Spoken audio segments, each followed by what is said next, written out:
Jangan lupa like, komen, dan subscribe channel YouTube TVRI Bengkulu dan nyalakan lonceng notifikasinya.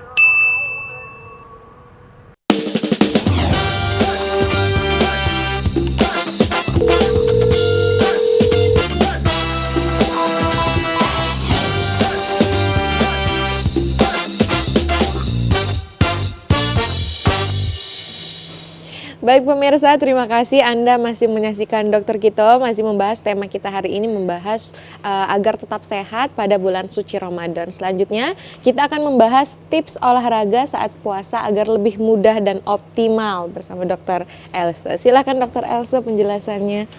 Lanjut ya. Ini tadi udah menarik ya dari Dokter Putri tentang kecukupan gizi, terus makan makanan yang sehat selama berbuka puasa dan sahur. Sekarang kita akan bahas gimana sih caranya olahraga walaupun di bulan Ramadan.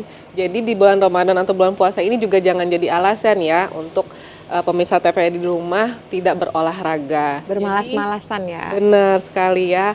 Kayak kita bahas tadi lebih enak emang tidur ya. Abis sahur lagi kenyang-kenyangnya ya, memang enak itu buat tidur. Tetapi kalau memang butuh tubuh yang sehat dan bugar, sama seperti aktivitas yang bukan bulan Ramadan, kita harus tetap berolahraga ya. Karena selain olahraga ini kita punya banyak manfaatnya ya. Dia bisa meningkatkan kapasitas jantung, meningkatkan kapasitas paru, membakar kalori dan lemak-lemak yang tidak diperlukan oleh tubuh ya, sehingga tubuh kita tetap sehat dan terhindar dari penyakit-penyakit lainnya. Nah, apa sih tips-tips olahraga saat puasa? Yang pertama ada sesuaikan dengan jenis olahraganya ya.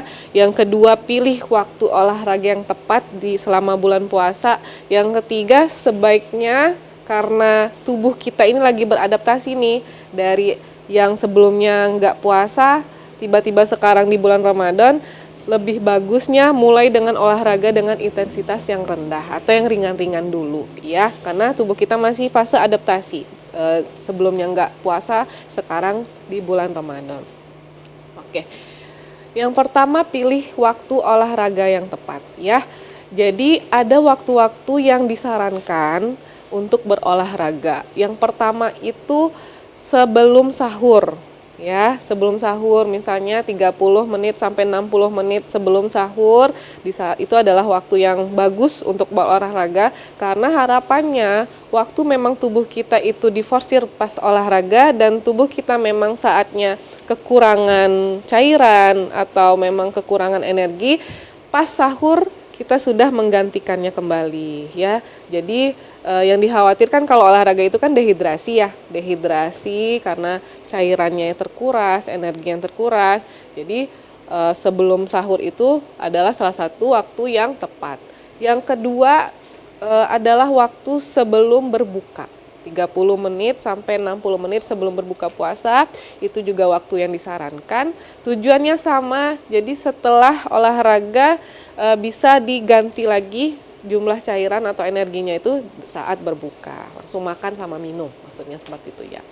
Waktu yang ketiga yaitu setelah sholat tarawih.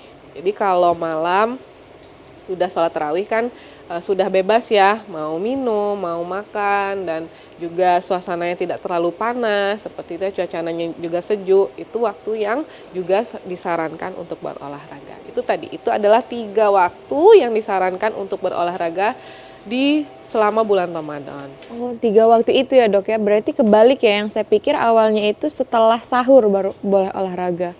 Ada juga yang menyarankan setelah sahur, tetapi dikhawatirkan kalau setelah sahur dianya itu terlalu memforsir olahraga, terus nanti dianya sudah terkuras energi sama cairannya, itu masih lama waktu menggantinya. Nah, karena kita kurang lebih dari 12 jam tadi ya. Kalau setelah sahur misalnya jam 6 baru start olahraga, terus jam setengah 7 selesai, udah terkuras, takutnya seperti itu ya. Takutnya nanti malah dehidrasi, lama lagi nunggu penggantian cairannya itu. Artinya harus tepat mengatur waktu olahraga ya dokter. Yang kedua, sesuaikan dengan jenis olahraga. Nah, jadi kalau biasanya olahraganya itu yang berat-berat ya, maksudnya biasanya tuh main tenis, bola basket, sepak bola gitu ya. Disarankan untuk yang di bulan Ramadan ini pilih yang ringan-ringan. seperti bersepeda ya, jogging, jalan santai, yoga dan pilates seperti itu ya. Karena menghindari olahraga yang berat ya. Intensitasnya yang berat, intervalnya yang cukup besar juga seperti itu ya. Terus mulailah olahraga dengan intensitas yang rendah ya. Karena memulai olahraga dengan intensitas rendah ini juga memungkinkan tubuh untuk beradaptasi secara bertahap ya, tanpa menimbulkan stres berlebihan ya. Karena itu tadi, karena kita sebelumnya nggak puasa, sekarang di bulan Ramadan, jadi disarankan untuk mulai yang rendah-rendah dulu, intensitasnya rendah. Nah, ini untuk olahraga. Nah, apa yang harus diperhatikan untuk pemirsa TVRI yang tetap melakukan olahraga selama bulan Ramadan? Yang pertama, memperhatikan tanda-tanda dehidrasi ya. Jadi selama olahraga bulan Ramadan itu yang diperhatikan tanda-tanda dehidrasi, yaitu yang pertama mulutnya kering ya, haus, sakit kepala, dan rasa lemas yang berlebihan. Seperti itu. Ini adalah tanda-tanda dehidrasi awal ya, dehidrasi awal kalau memang pemirsa TVRI tetap mau berolahraga di bulan puasa. Nah, gimana dok kalau mengalami tanda-tanda dehidrasi seperti ini ya? Yang pastinya segera menghentikan ya, segera stop aktivitas fisiknya, terus istirahat. Nah, setelah waktunya berbuka tiba, segera minum air putih untuk menggantikan cairan yang hilang. Boleh dok minum minuman yang lain, tetap ya kita kembali konsep awal, air putih lah air yang paling sehat, sehat. yang bagus dan baik untuk kesehatan tubuh ya. Dan hindari minuman yang berkafein atau berkarbonasi karena dapat meningkatkan resiko dehidrasi. Seperti yang disampaikan Dokter Putri tadi ya, saat kita berbuka pun kita juga sebaiknya menghindari minuman-minuman yang bersoda, berkafein, karena dianya itu semacam ada diuretiknya. Jadi dianya itu bisa menyerap cairan atau kita nanti ekskresi cairannya akan berlebihan dari yang biasanya, dari minum air putih. Tapi dari beberapa orang sekitar saya gitu ya dokternya yang mengkonsumsi kopi, kalau misalkan tidak minum kopi dia sakit kepala dokter.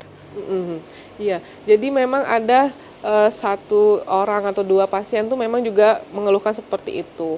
Hanya saja memang kandungan kafein itu juga bisa untuk mengobati sakit kepala. Hanya saja tidak boleh berlebihan dan disarankan tidak ditambah gula. Sebenarnya seperti itu. Yang disarankan itu hanya 1 cangkir dalam 1 hari. 1 cangkir itu 1 cangkir yang kecil, seperti kayak mau menghidangkan tamu-tamu itu loh, yang kecil itu ya, cangkirnya kecil. Nah, kebanyakan pasien-pasien atau pemirsa TV di rumah itu minumnya yang berlebihan, kopinya berlebihan, gulanya belum lagi. Dari kopi aja kadang saya tanya berapa sendok gulanya, 2 sendok ya. Belum lagi seperti yang disampaikan Dokter Putri, dari makanan ya, kue martabak dan lainnya itu kan juga mengandung gula. Sementara kita hanya dibatasi 4 sendok makan gula per harinya. Nah, di situ logikanya boleh minum yang berkafein, hanya saja tidak boleh berlebihan, terutama gulanya. Kalau lebih bagus lagi, tidak pakai gula lebih bagus lagi. Atau alternatifnya dicari pengganti gula yang lainnya. Mungkin sekarang sudah ada kayak gula stevia ya, yang 0 kalori seperti itu yang lebih sehat lagi. Oke. Nah, selain olahraga, tentunya untuk menjaga stamina, tips supaya tetap sehat bugar selama bulan Ramadan, kalau jaga asupan makanan sudah disinggung ya dengan Dokter Putri tadi, penuhi kebutuhan air sudah. Dan yang terakhir, cukupi kebutuhan tidur. Nah, di sini juga sering jadi alasan ya, kan kita bulan Ramadan itu tidur itu pahala katanya ya. Oke, jadi Kalau tidurnya dari pagi sampai siang, hilang ini udah lah bikin ya. pahala lagi ya. Tibah ya. Jadi sumber penyakit seperti itu ya. Jadi memang tubuh kita ini baik bulan Ramadan maupun nggak di bulan Ramadan juga butuh tidur ya, tidur yang cukup. Tidur yang cukup itu adalah 7 sampai 9 jam per hari. Ini untuk rata-rata di usia dewasa ya, sampai usia tua. Apakah boleh dok tidur siang? Boleh. Selama bulan Ramadan boleh. Enggak bulan Ramadan aja juga boleh.